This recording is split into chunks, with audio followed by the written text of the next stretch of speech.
वहीं महाराष्ट्र की सियासत में ओवैसी बंधुओं की एंट्री हो गई है। चुनावी घमासान में दोनों भाइयों ने अपने बयानों से माहौल को गर्मा दिया है।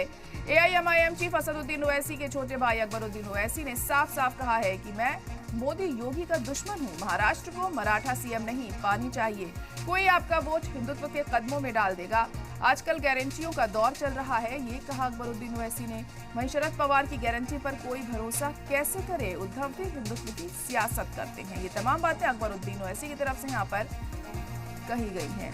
तो महाराष्ट्र की सियासत में ओवैसी बंधुओं की एंट्री अब होती हुई नजर आ रही है और जल्द ही चुनाव होने वाले हैं महाराष्ट्र में। उसी के मद्देनजर इस तरह की बयानबाजी देखने को मिली।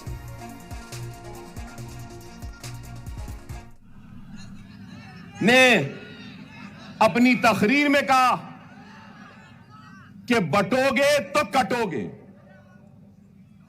लोग काफी एतराज कर रहे हैं उस बात पर, मगर मैं ये कहूंगा,